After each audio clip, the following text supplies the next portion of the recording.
요한복음 7장을 이제 말씀을 배우기 시작하는데, 요한복음 7장에 와서 우리는 약간의 참 예수님의 가족을 돌아보게 됩니다. 예수님의 가족은 어땠을까? 과연 우리가 생각하는 대로 이상적인 가족이었을까? 예수님의 가족은 예수님의 사역을 지지하고 또 서포트하고 어찌됐든 막 그 말이 그 말이네 그랬을까 하는 생각이 드는데, 공간복음의 기록을 통해서 보면 예수님의 가족이 어머니나 그의 형제들 또 여동생들이 예수님의 사역을 이해하지를 못했어요. 그래서 그 대표적인 기록 중에 하나가, 예수님이 좀 귀신 들렸다는 소문이 가족에게까지 들려서 예수님이 말씀을 가르치고 있는 현장에 가족이 왔을 때 어떤 사람이 큰 소리로 예수님, 가족이 찾아왔습니다, 그렇게 외쳤어요.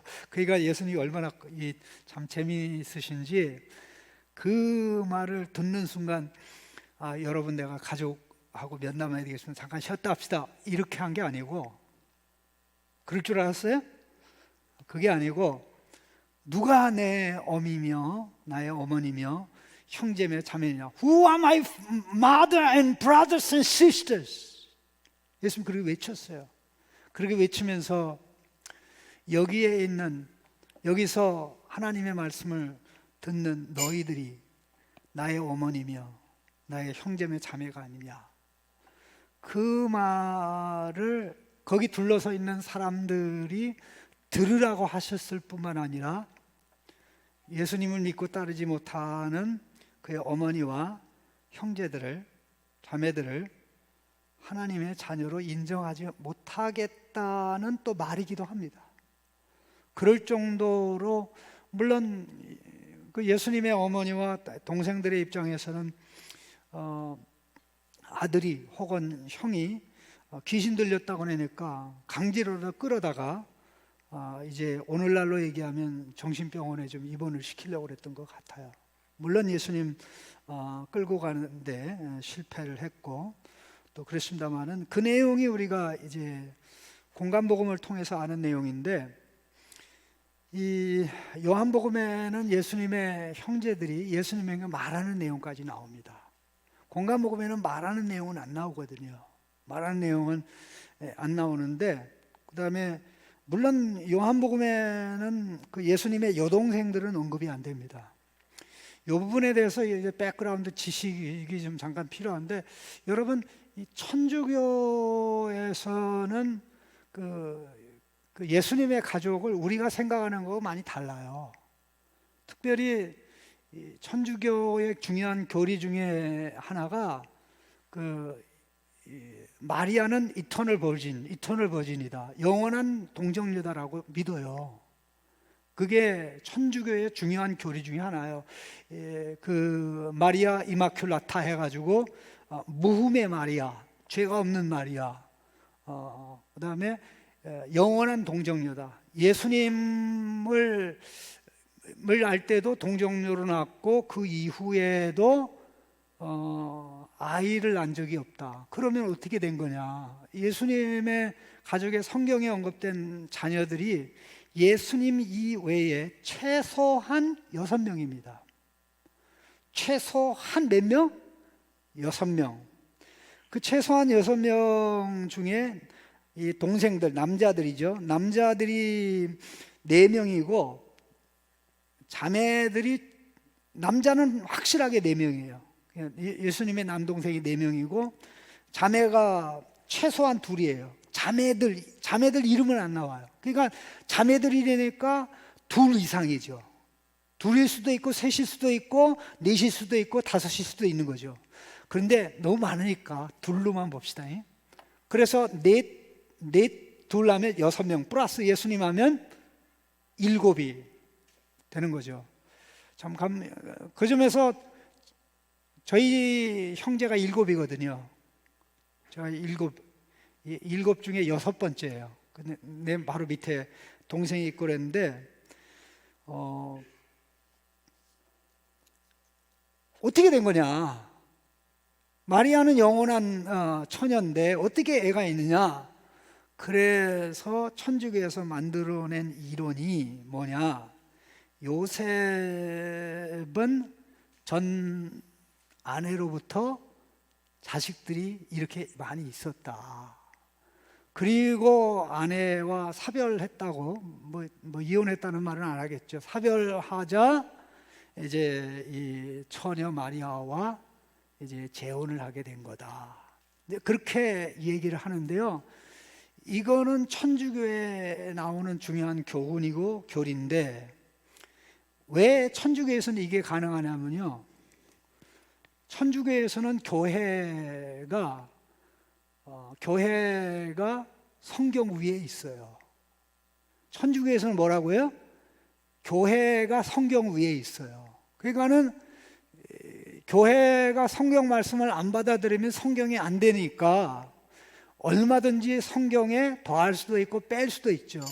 그래서 천주교에서는 성경이 66권이 아니라 플러스 알파 해가지고 11권인가 몇 권인가 또 뭐 얼마 더 추가될 수 있어요. 그리 많아요.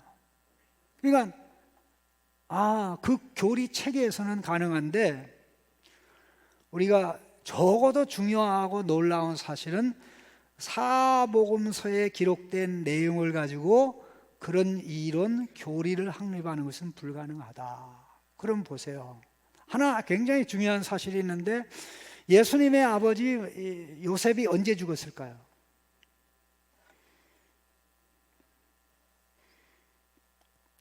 예수님 낳은 다음에 적어도 6명을 낳아야 되잖아요. 그럼 6명 낳는 시간이 있을 거예요. 그러면은 연년생으로 난다고 할지라도 그건 쉽지가 않죠. 그럼 적어도 한 10년 이상. 그렇다면 내가 볼 때 예수님이 한 20대까지 아버지가 살아있지 않았겠나. 그러면 가족은 많죠.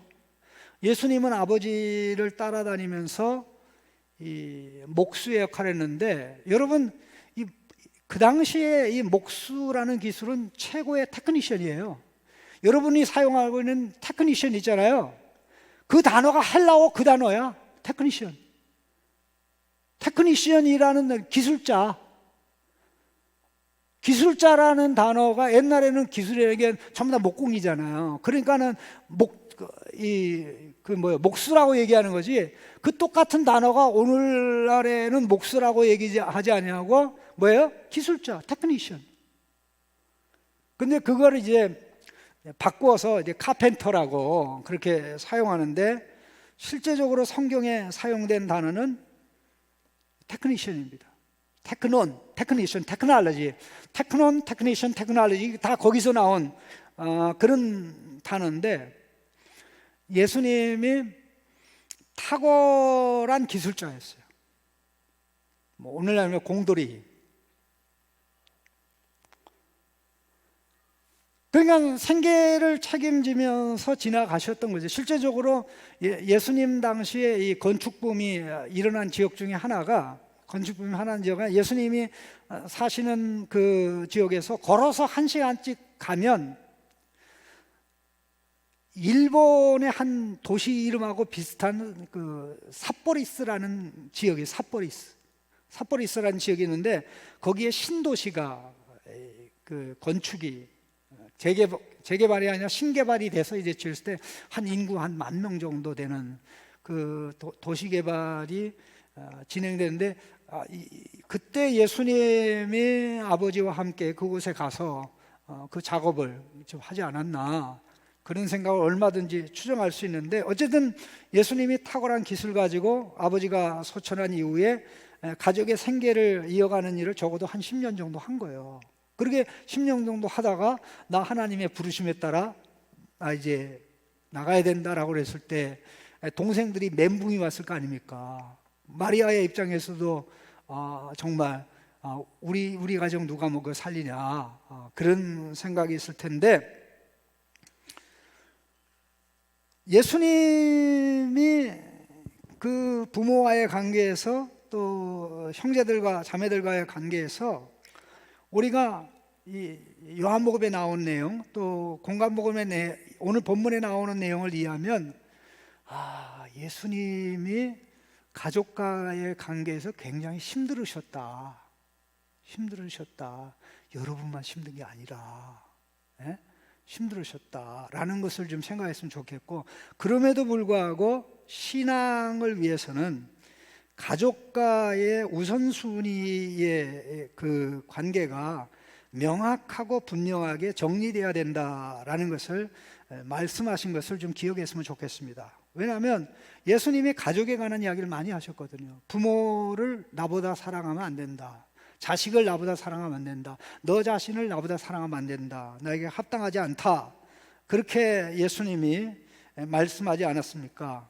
심지어는 사람의 원수가 자기 집안 식구라. 아버지나 어머니를 나보다 더 사랑하는 자는 내게 합당하지 아니하고 아들이나 딸보다 더 사랑하는 자도 내게 합당하지 않다라고 얘기했고, 누가복음 14장 26절에는 무릇 내게 오는 자가 자기 부모와 처자와 형제와 자매와 더욱이 자기 목숨까지 미워하지 않으면 능히 내 제자가 되지 못하고, 그렇게 말씀을 한 겁니다.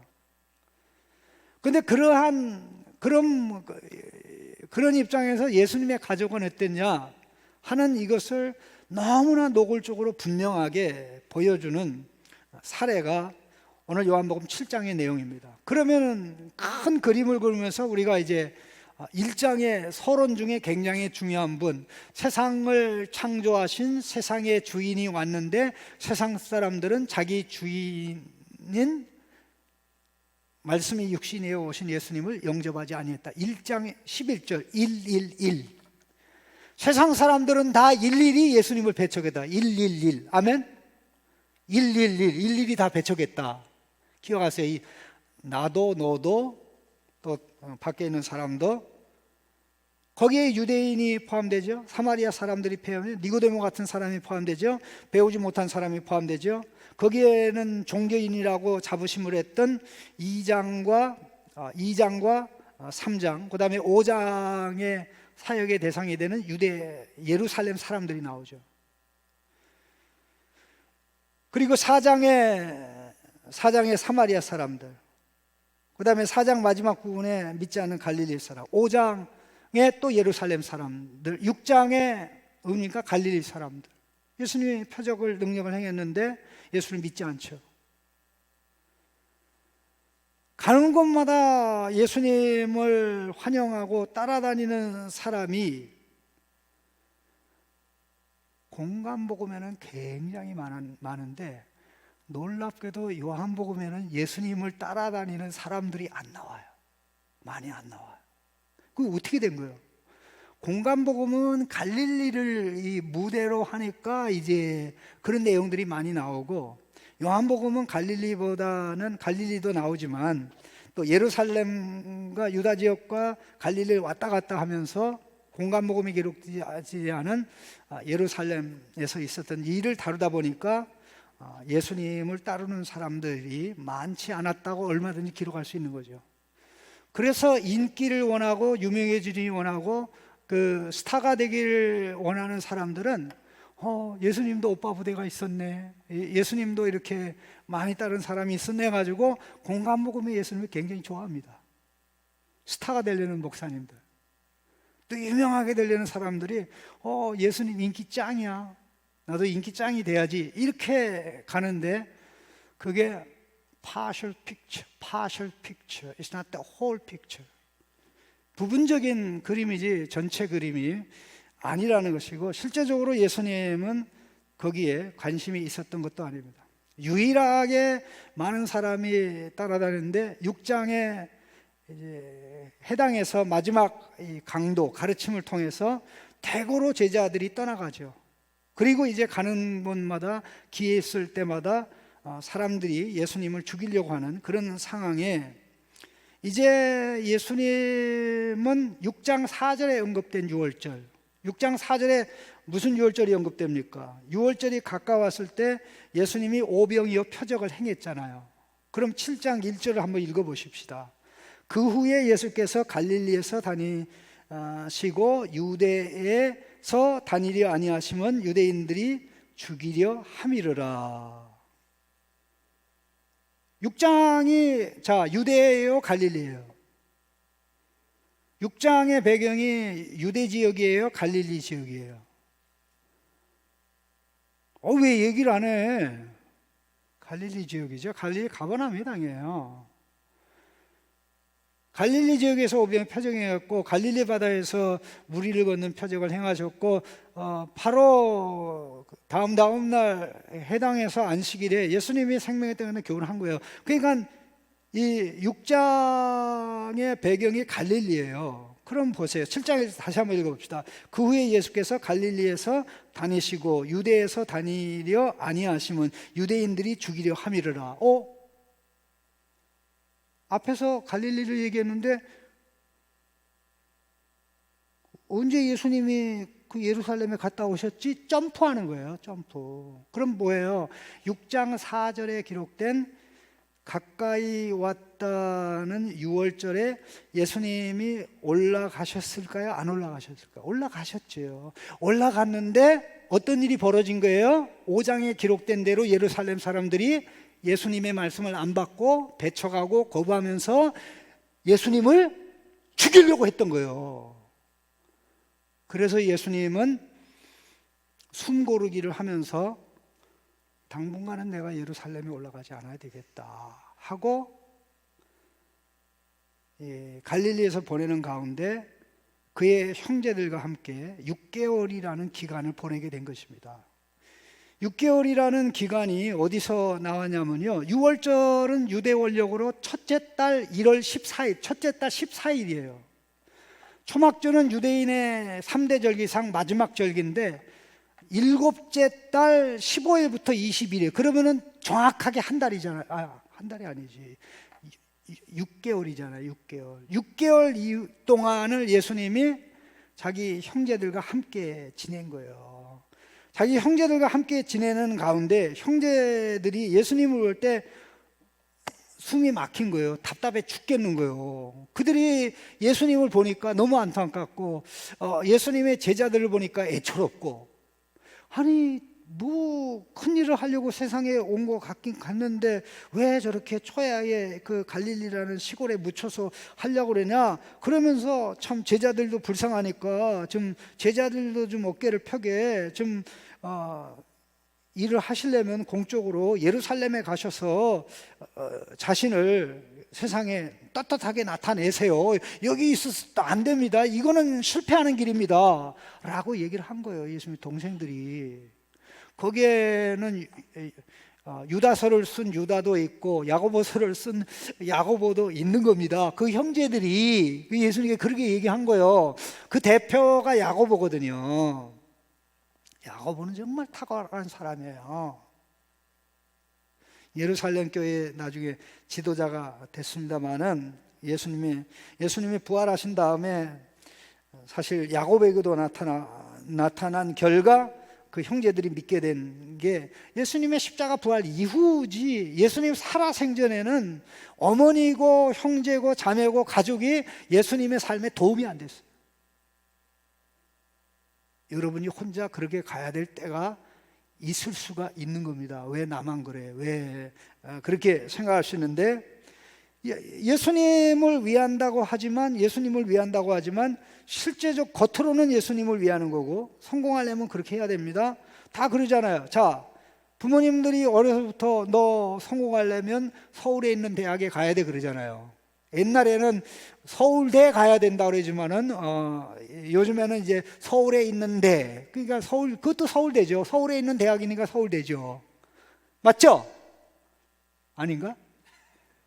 요즘은 뭐 서울에 있는 대학에 가면 서울대 가는 거랑 똑같아요. 그래서 서울로 보냅니다. 옛날에 너무나 그 충격 받았는데 어떤 아이가 이제 공부를 열심히 한대요. 대학 가려고 열심히 한대요. 그래서 그분이 자랑스럽게 얘기하래. 애가 몇 학년 되냐? 초등학생이래. 에? 요즘은 초등학생 때부터 해야 된대요. 머리가 나쁜 건지 아니면 부모가 나대서 그런지 뭐 원인이 단지는 모르지만, 그렇다고 뭐 머리 좋아지는 건 아니고 운동을 많이 하고 애들은 많이 놀게 해야 머리가 좋아집니다. 여러분 애 키우는 우리 엄마 아빠도 잘 들으세요. 많이 놀려야 돼. 애들을 많이 움직이게 하고 산에도 데리고 가고 들에도 데리고 가고 많이 보면서 보는 훈련을 시켜줘요. 생각하는 훈련을 시켜줘요. 설교 말씀 듣고 야 너 오늘 무슨 말씀 들었어? 한번 네가 요약해 봐. 이게 논술 훈련 아니야. 예? 꼭 학원에 가야 돼. 돈을 들여가지고. 자, 예수님의 동생들이 한 말이 세상적으로는 합리 있고 세상 사람들이 다 동의하는 일이죠. 스스로 나타내기를 구하면서 묻혀 사는 사람이 없으니 이 일을 하시려면은 사람들이 다 그렇게 하는데 세상에 나가서 당신을 드러내고 나타내세요. 유명해져야 되는 거 아닙니까? 상식적으로 틀린 말입니까? 맞는 말입니까? 맞는 말이에요. 그러나 이거는 하나님 나라의 상식입니까? 세상의 상식입니까? 세상의 상식이죠. 하나님 나라의 방식입니까? 세상의 방식, 세상의 방식이죠. 그렇게 말할 수밖에 없었던 게 5절에 멘트가 나와요. 그 형제들까지도 예수를 믿지 아니했다. 그런 가운데 예수님이 가야 될 길을, 해야 될 일을 해야 됐던 겁니다. 예수님의 형제들은 예수님을 누구의 눈으로 본 거예요? 세상의 눈으로 보고 세상의 시각으로 본 겁니다. 그러니까 예수님이 보는 것하고 다르죠. 똑같은 걸 보는데 예수님이 보는 것하고 동생들이 보는 게 달라요. 여러분 이 세상에 가장 중요한 게 시력이 아니라 시각이라는 걸 기억하시기 바랍니다. 시력도 중요하지만 시력보다 더 중요한 게 시각이다. 시력에 문제가 있으면 이건 안과 의사가 도와줘요. 훌륭한 안과 의사 찾아가가지고 눈 검사하고 계속 먹으라는 약 먹고 조심하라는 거 하면 시력의 문제는 대부분 해결이 돼요. 그런데 그 안과 의사가 시각 해결 못 해줘요. 맞습니까? 내가 틀린 말이에요? 그 시각은 돈으로도 안 돼요. 그 안과 의사가 못하는 누가 못하는 시각을 심어주는 게 부모가 자식들에게 하는 거예요. 부모가 자식들에게 해서 어느 정도 셋업이 돼야 그 시각으로 초등학교 들어가고 중학교 성공하고 이렇게 해서 보는 시각이 건강한 시각이 형성 가운데 세상의 지식이 쌓여서 잡식이 아니라 참식이 되는 거예요. 참식. 잡식이 아니라 잡다한 지식이 잡식이고 알식자니까 참식은 참다운 지식, 진리에 근거한 지식이 되는 건데 이 부분은 사실 우리가 작게 생각해야 될 부분은 아닙니다. 예수님의 동생들이 세상의 상식과 기준에 따라 얘기를 한 거, 그래 너희들이 이렇게 얘기하니까 고맙다라고 예수님이 한 것이 아니고 예수님은 더 나가서 나와 너희의 소속이 달라. 두 가지 얘기하지 않습니까? 두 가지 내용이 뭡니까? 예수님이 5절, 6절, 7절, 8절에 답하는데 6절 말씀이 하나가 나옵니다. 6절 같이 읽어보겠습니다. 예수께서 이르시되 내 때는 아직 이르지 아니하였거니와 너희 때는 늘 준비되어 있느니라. 이게 첫 번째 중요한 거예요. 예수님과 형제들이 달라요. 예수님의 때는 아직 오지 않았어요. 그런데 동생들의 때는 늘 준비되어 있어요. 그게 무슨 말입니까? 언제든지 너희 때야. 왜? 지금 이때는 세상의 때이거든요. 그들의 소속이 세상이에요. 그러니까 세상 말을 하고 세상에 속해서 세상에 가는 길을 가는 거예요. 그러니까 세상에 속하여 세상 방식을 따르고 세상 말을 하는 동생들의 입장에서는 예수님이 이해가 안 되는 거예요. 이해가 안 되는 거예요. 예수님 참 이상해요. 당신 하는 일이 세상 사람들하고 다르다고. 두 번째 중요한 말씀은 7절 같이 읽어보겠습니다. 세상이 너희를 미워하지 아니하되 나를 미워하나니. 이는 내가 세상의 일들을 악하다고 증언함이라. 세상이 예수님의 동생들을 미워하지 않는데, 왜? 동생들은 세상 소속이고 세상의 백성이니까 아래서 태어난 자들이란 말입니다. 결국 이 사탄 나라에 속한, 죽음의, 어둠에 속한 자들입니다. 영적으로 죽어있는 존재라는 거죠. 그러니까 세상 생각을 가지고 세상 방식대로 살아가니까 세상이 미워하지 않죠. 미워하지 않을 뿐만 아니라 원문에는 어떻게 나오냐면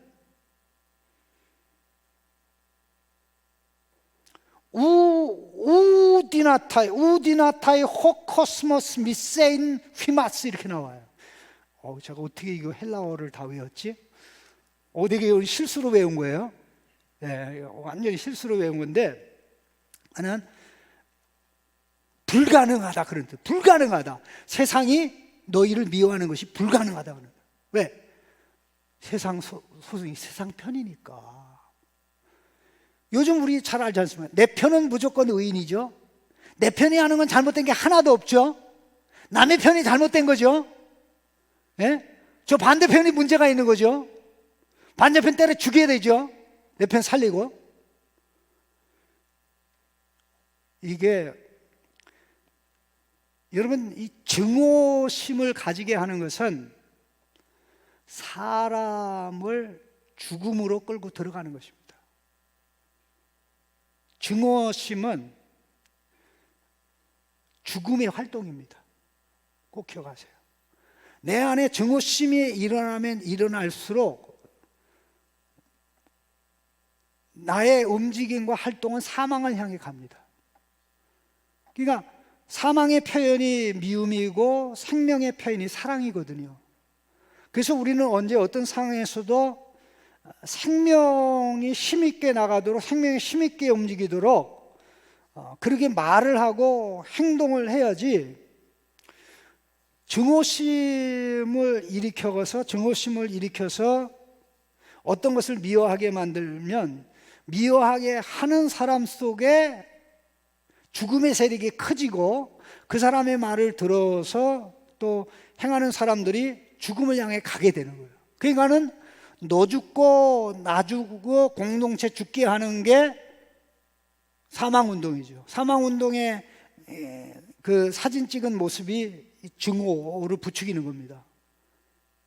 그 예수님은 그런 삶을 사시지 않았지 않습니까? 예수님은 증오심이 아니라 사랑, 잘 되기를 원하는, 진짜 내가 잘 되기를 원하면 나와 관련된 모든 사람이 잘 되기를 위해서 축복하고 축복의 말을 하고 그들의 장점을 보고 그들의 장점을 인해서 기뻐하는 모습을 가질 때 내 안에 생명의 역사가 강하게 일어나고 나타나는 겁니다. 그래서 언제 어디든지 사람에 대한 증오심을 가지도록 만드는 사람은 건강한 사람이 아니기 때문에 가까이 하면 안 돼요. 자꾸만 증오심 부추기고 이 편견을 가지고 원망하게 하고 불평하게 하는 사람을 가까이 하면 나는 사망을 생명으로 누리겠습니다라는 그런 것인데요. 이게 증오심을 부추겨서 자기들의 잘못된 바운들이 밖으로 나가지 못하게 하는 게 이게 세상입니다. 자, 그러니 세상이 예수님의 동생들은 미워하지 않고 미워할 수 없는데 예수님은 억수로 미워하잖아요. 세상이 잘못됐다고 그러니까, 악하다고 얘기하니까. 하나님 말씀 떠난 게 악이잖아요. 자기 중심으로 하는 게 악이잖아요. 하나님 말씀 배척하는 게 악이잖아요. 하나님의 작품을 만든 하나님을 거부하니 그 생명이 있을 수가 없죠. 영적으로 죽었다. 선을 행하는 자는 내게 오는데 악을 행하는 자는 내게 오지 않는다. 그들이 빛보다는 어둠을 더 사랑하기 때문이다.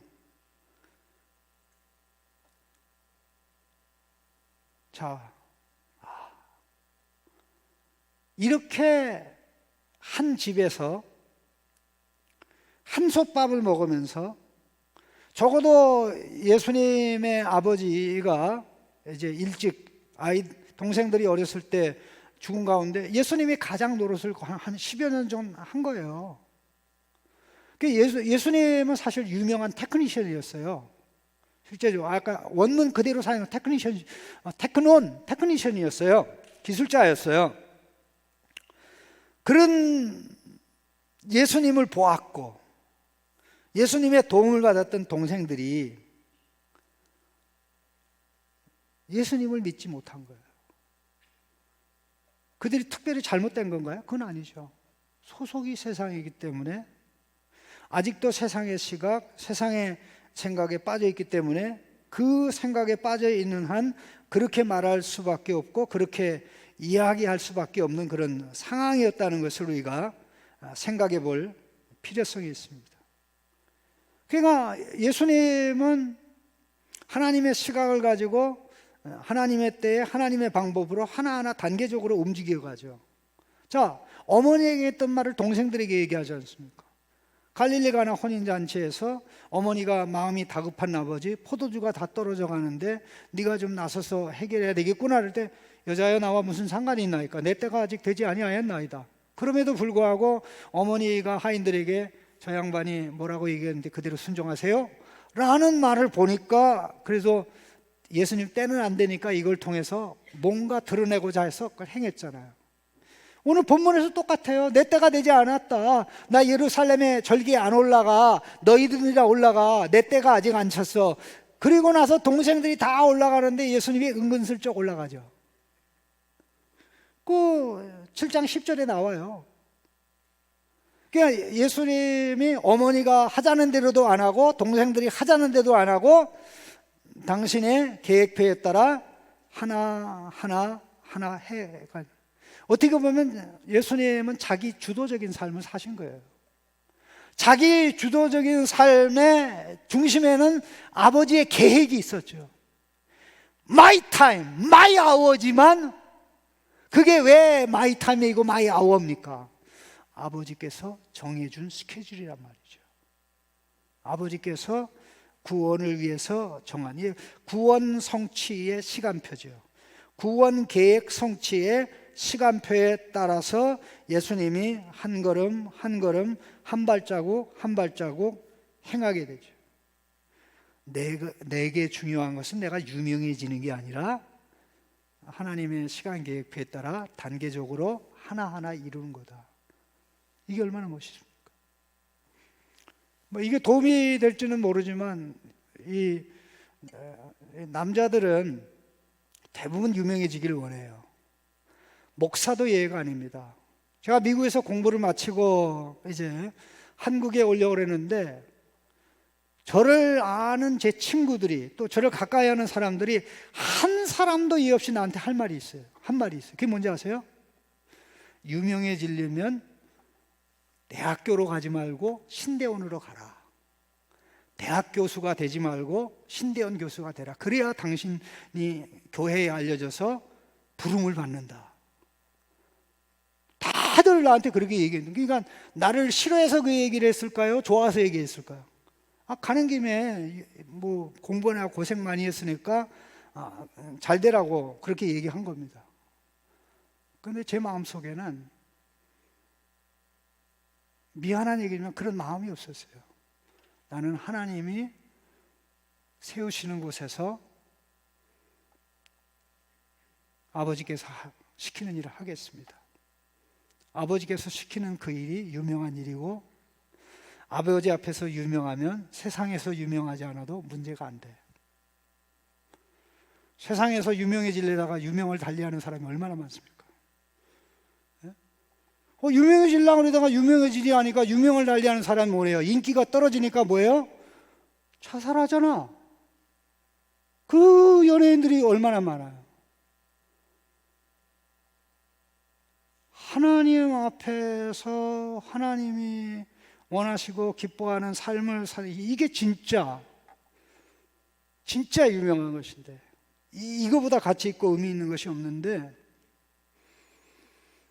그 마음은 한 번도 변한 적이 없어요. 그러니까 사람의 평가에 사람들의 평가에, 그러니까 썸즈업, 이 SNS의 문제가 이게 썸업, 이게 엄지척을 해줘야 살만 나고, 엄지척이 없으면 죽을만 나고, 그러다가 그 병에 걸려가지고 그렇게 가는 인생들이 여기도 있을 것 같은데, 그거 내려놔라. 도움 안 돼요. 하나님 앞에서, 왜냐하면 그 평가에 자기를 파는 거거든요. 그 평가에, 세상들이 엄지척하는 그 평가에 자기 자신을 셀링하는 거예요. 그러다 보니까 자기가 살아야 될 인생이 없고, 자기가 가야 될 인생의 길이 기쁨이 없어요. 그건 우리 현대인들의 고민이고 현대인의 근본적 문제인데, 이것을 극복해야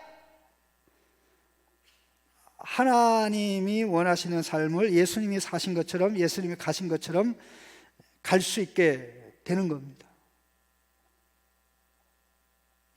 한 번도 예수님이 유명해지려는 마음이 없었고, 오직 아버지의 때에 따라, 아버지의 스케줄에 따라 나는 모든 것을 이룰 것이다 하는 그 생각만 가졌는데,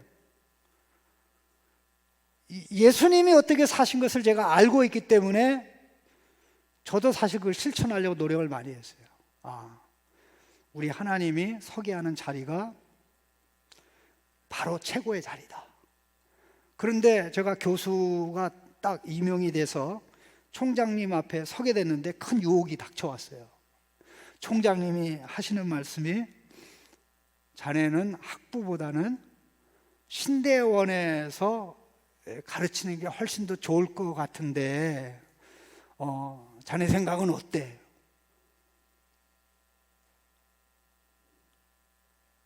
그런 제안이 어디 있어요? 난 머리를 밀어도 못 들어가는데, 총장님이 딱 불러서, 그때 사실 어떤 일이 있었냐면요, 저도 모르게 제가 한국에 간다니까 저희 선생님이 그 학교 총장 앞에다 이 추천서를 써서 보냈대요. 저는 모르는 일이에요.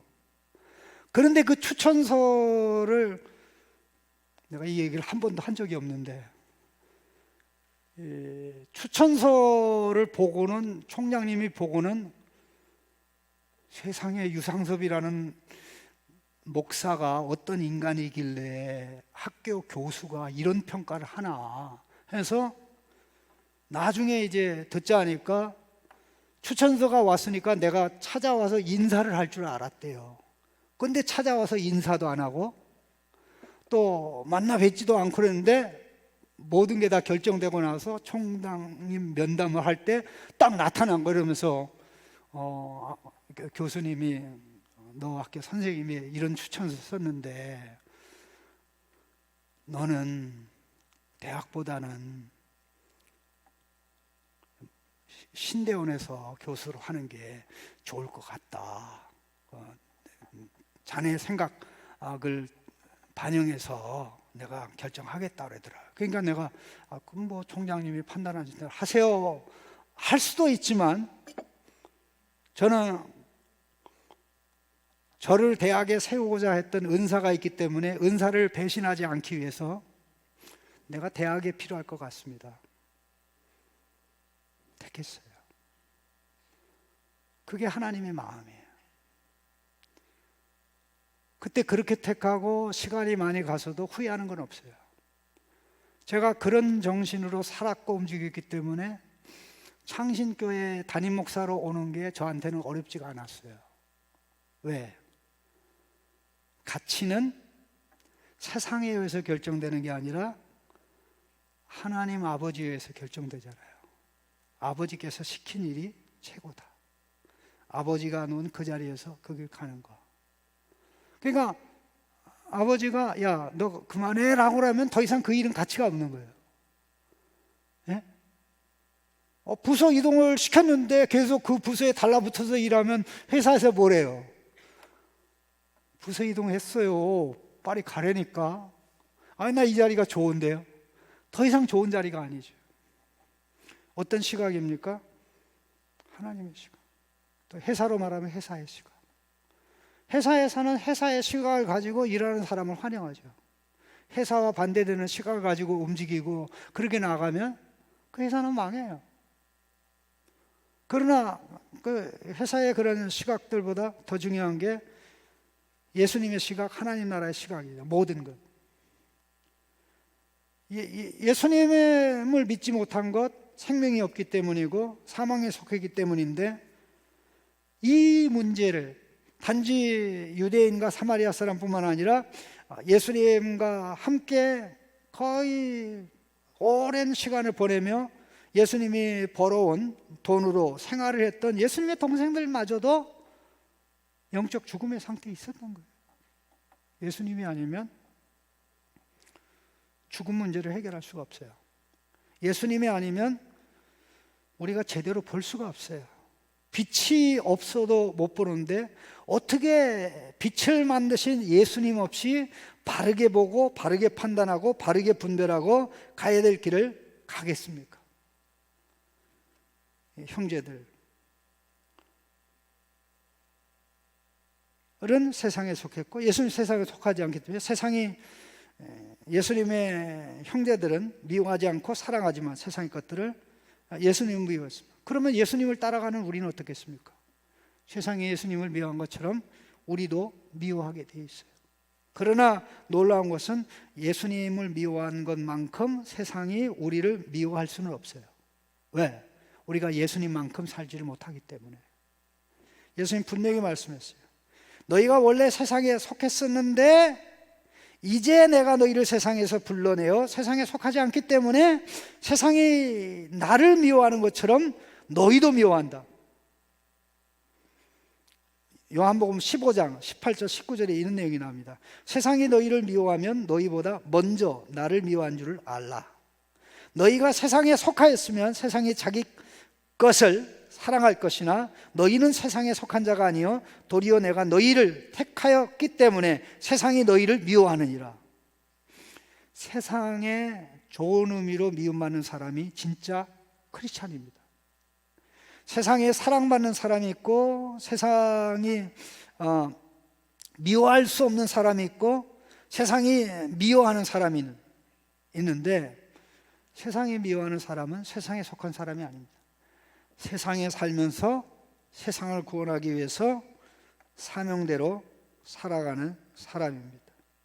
그 예수님은 그 시간 계획표에 따라서, 그래서 내 때가 아직 되지 아니었다, 엄마한테도 얘기하고 동생한테도 얘기하고 내 때가 차면 이렇게 움직인다. 그래서 하나하나 모든 것을 이루어서 결국 우리로 하여금 보고 듣고 바르게 판단하고, 이 말씀이 우리의 시각이 되면 우리는 사물에서, 사건에서, 우리 주변의 모든 피조물에게서 하나님의 말씀을 보게 됩니다.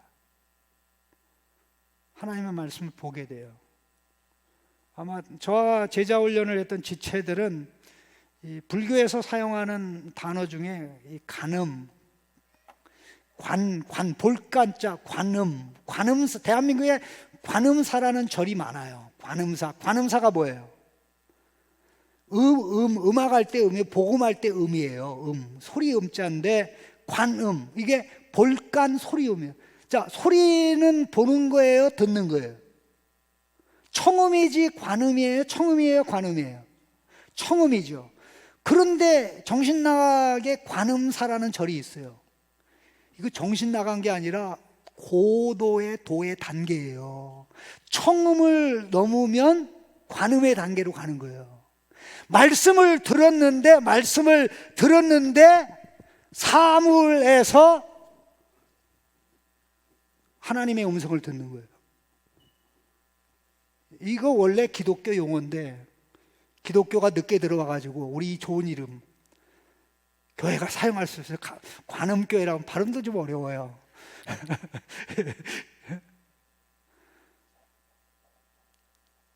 우리 사랑하는 지체 여러분, 예수님의 시각을 가지고 살면 매주 예배, 성경 공부 시간이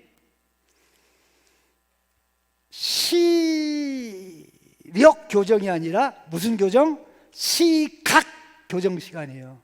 시각 교정 시간이에요.